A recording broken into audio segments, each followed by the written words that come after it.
প্রধানমন্ত্রী রাষ্ট্রপতি তারা এমন এক কবজার মধ্যে থাকবেন, কোনোদিন তাদেরকে দেখবে না। সপ্তাহে 2 দিন তাদেরকে বাজারে আসতে হবে। ডাক্তার প্রেসক্রিপশন করে রেফার করার আগ পর্যন্ত বিদেশে কোনো ট্রিটমেন্ট চলবে না। আপনারা ভাইয়েরা, আপনাদের এই পোশাকের প্রতি এমন পরিমাণ বাংলাদেশের মানুষের ঘৃণা জন্মেছে, যারা বর্তমান দায়িত্বে আছেন অন্তত পুলিশের পোশাকের কালারটা পরিবর্তন করেন। এই কালার আমরা দেখতে সহ্য করতে পারি না। LGBT সমকামিতা এই শিক্ষা ব্যবস্থায় থাকতে পারে না। আমরা দেখেছি এই দুর্নীতি দমন কমিশন সবচেয়ে বড় দুর্নীতিবাজ, যারে মন চাইছে তারে তারা ফাঁসাইছে। দুর্নীতিতে চাই যে দার্শনিক কনফুসিয়াস একটা কথা বলেছিলেন যে তুমি যদি কোনো পাহাড়কে সরিয়ে ফেলার স্বপ্ন দেখো, তাহলে তুমি প্রথমে নুড়ি সরানোর সংকল্প করো, কেননা নুড়ি সরানোর মাধ্যমেই তোমার পাহাড়কে তুমি সরানোর স্বপ্ন দেখতে পারো। এই কথার আলোকে আমরা বলতে চাই যে প্রথমে কেমন বাংলাদেশ দেখতে চাই, আমি দেখতে চাই যে আমাদের নিজেদের মধ্যে একটা পরিবর্তনের বাংলাদেশ দেখতে চাই। আমরা আমাদের দায়িত্ব আর কারো উপরে চাপায় দিতে চাই না, উমুকে আমার জন্য এটা করে দিবে, তুমুকে আমার জন্য করে দিবে, এইটা নয়। বরং আমরা চাই এখন থেকে আমাদের নিজেদের পরিবর্তন দরকার, যে এই পরিবর্তনের মাধ্যমে আমরা প্রত্যেকে শপথ নিতে পারবো যে আমি আসলেও একটা পরিবর্তন চাই।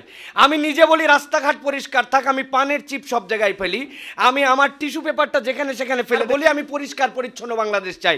এটা আমাদের দরকার নাই। এবং আম্বিয়ায়ে কেরামের পদক্ষেপ দ্বারাও বোঝা যায় তারা সর্বপ্রথম তাজকিয়া নফস করেছেন। নিজের পরিবর্তন না থাকলে, ভেতর থেকে সৌন্দর্য না আসলে এই সৌন্দর্য টেকসই কখনো হয় না। সুতরাং এটি আমাদের প্রথম পরিবর্তনের জায়গায় দেখতে চাই। দ্বিতীয় যেটি আমরা দেখতে চাই সেটা হচ্ছে, খুব ভালো করে খেয়াল করেন, অর্থনৈতিক পরিভাষায় একটি কথা আছে, সেটি হচ্ছে ডেমোগ্রাফিক ডিভিডেন্ড। ডেমোগ্রাফিক ডিভিডেন্ড মানে কি? কোনো জাতিগোষ্ঠীর যখন সর্বোচ্চ সংখ্যক মানুষ কর্মসক্ষম থাকে তখন সেটাকে বলা হয় ডেমোগ্রাফিক ডিভিডেন্ড। এখন বাংলাদেশে আলহামদুলিল্লাহ এই মুহূর্তে সবচেয়ে বেশি কর্মক্ষম মানুষ, তরুণ সমাজ এখন আমাদের সবচেয়ে বেশি। সুতরাং পরিবর্তনের পাথও এখন আমরা নিতে পারি, যেটার মাধ্যমে আমরা সামনের দিকে ইনশাল্লাহ পরিবর্তন করার জন্য চেষ্টা করতে পারি। 3 নম্বর যেটি আমাদের জন্য গুরুত্বপূর্ণ সেটা হচ্ছে রাজনৈতিক স্থিতিশীলতা। ভালো করে জানতে হবে যে আমাদের দেশ চালায় কিন্তু রাজনীতিবিদরা। আমরা মনে করি ডিসিএসপি অনেকে দেশ চালায়, কিন্তু এই জায়গায় যদি টেকসই এবং সঠিক পরিবর্তন না হয়, সেই আগের পচা মানুষের রাজনীতি যদি থাকে, তাহলে আমাদের জন্য কোনো পরিবর্তন হবে না। এই জন্য একটি কথা আমাদের মনে রাখতে হবে, আমাদের নেতার পরিবর্তন দরকার নাই, নেতা অটোমেটিক আল্লাহ তৈরি করবেন, কিন্তু নীতির পরিবর্তন আমাদের দরকার। এরপরে আমি সুনির্দিষ্টভাবে আপনাদের কাছে 5টি বিষয় বলবো যে কেমন বাংলাদেশ চাই। এক্ষেত্রে 5টি বিষয় 5 মিনিটের মধ্যে শেষ করার জন্য চেষ্টা করব। 1 নম্বর, আইনের শাসন চাই। আইনের শাসনের অন্যতম একটা দিক হচ্ছে দায়িত্বশীলকে নাগালের মধ্যে পাওয়া। প্রধানমন্ত্রী রাষ্ট্রপতি তারা এমন এক কবজার মধ্যে থাকবেন, কোনোদিন তাদেরকে দেখবে না। জীবনে বাজার করার জন্য আসে নাই, জীবনে বাংলাদেশের হাসপাতালে ট্রিটমেন্ট নেওয়ার জন্য আসে নাই। তার বাজার কে করে, বাজার অন্যদের হুঁশ নাই তার। এই জন্য যারা দায়িত্বশীলতার জায়গায় থাকবেন, সপ্তাহে 2 দিন তাদেরকে বাজারে আসতে হবে, আইন করতে হবে। ডাক্তার প্রেসক্রিপশন করে রেফার করার আগ পর্যন্ত বিদেশে কোনো ট্রিটমেন্ট চলবে না, স্থানীয় হাসপাতালে তার ট্রিটমেন্ট নিতে হবে। এটা যদি আমরা করি, এই মানুষগুলো তখন দায়বদ্ধতার জায়গায় আসবেন। সুতরাং আমরা এটা বলবো, আইনের শাসনের এটা অন্যতম দিক। সাথে সাথে বলবো, পুলিশের আপনারা ভাইয়েরা, আপনাদের এই পোশাকের প্রতি এমন পরিমাণ বাংলাদেশের মানুষের ঘৃণা জন্মেছে, যারা বর্তমান দায়িত্বে আছেন অন্তত পুলিশের পোশাকের কালারটা পরিবর্তন করেন। আমরা দেখতে সহ্য করতে পারি না। 2 নম্বর, এই কালার পরিবর্তন করলে হবে না, কেবল পুলিশের ভিতর থেকে আমাদেরকে পরিবর্তন করতে হবে। এই জন্য এটা হচ্ছে দ্বিতীয় বিষয় আমাদের জন্য। 3 নম্বর বিষয় যেটা বলবো সেটি হচ্ছে দুর্নীতি দমন। দুর্নীতি দমনের ক্ষেত্রে জবাবদিহিতা না থাকলে কখনো দুর্নীতি দমন হয় না। যেই দুর্নীতি দমন কমিশন আমরা দেখেছি, এই দুর্নীতি দমন কমিশন সবচেয়ে বড় দুর্নীতিবাজ, যারে মন চাইছে তারে তারা ফাঁসাইছে দুর্নীতিতে। সুতরাং এই রকম সর্ষের ভিতরে ভূত, এই সর্ষা দিয়ে ভূত তাড়ানো যাবে না। ঠিক এই জন্য আমরা বলবো, দুর্নীতি দমন করতে চাইলে জবাবদিহিতামূলক আমাদের জন্য একটা সংস্কৃতি দরকার। এরপরে তৃতীয় যে বিষয়ের কথা বলবো সেটা হচ্ছে নৈতিক শিক্ষার পরিবর্তন।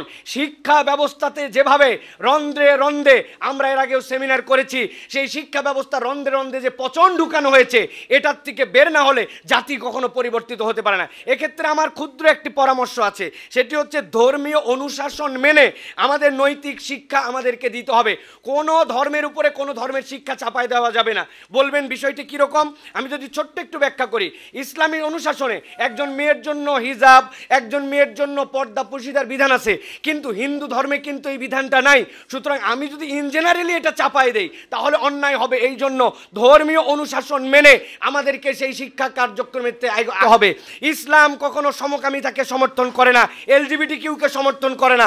আপনি মুসলমানের অধিকাংশের দেশে এই শিক্ষা ব্যবস্থা চালু রাখবেন, আবার মনে করবেন সমাজ পরিবর্তন হবে, রাষ্ট্র উন্নত হবে। এটা কখনো সম্ভব নয় এবং বাংলার জনগণ এটা মেনেও নিবে না। এটা অগ্রিম আমরা বলে রাখলাম। এলজিবিটি কিউ সমকামিতা এই শিক্ষা ব্যবস্থায় থাকতে পারে না। এখান থেকে আমাদের প্রহসনমূলক শিক্ষা ব্যবস্থা সংস্কার করতে হবে। চতুর্থ বলবো খাদ্য নিরাপত্তা। এখানে বুকে হাত দিয়ে বলেন এই দেশে এক গ্লাস পানি আমরা একদম নিশ্চিন্তে খেয়েছি এরকম আমরা কেউ বলতে পারবো না। আমাদের ভয় লাগে, রাস্তাঘাট সব যে খাবারে বিষ, দুর্নীতি। সুতরাং আমি আমার বাংলাদেশকে দেখতে চাই যে আমার খাদ্যে আমার কোনো বিষ থাকবে না, আমার খাদ্যে কোনো মরণ কিছু যুক্ত হবে না। এক্ষেত্রে আমাদের জন্য খুবই গুরুত্বপূর্ণভাবে উদ্যোগ নিতে হবে। সর্বশেষ একটি বিষয় বলতে চাই, সেটি হচ্ছে পরামর্শের ভিত্তিতে আমাদের রাষ্ট্র গঠন করতে হবে। পরামর্শ যদি না থাকে তাহলে কেবলমাত্র যদি মনে করে দায়িত্ব যে পাইছি আমি সব বুঝি আর কেউ কিচ্ছু বুঝে না, এই আমির বোঝাতে কিন্তু এই সব তরি ডুবে গেছে।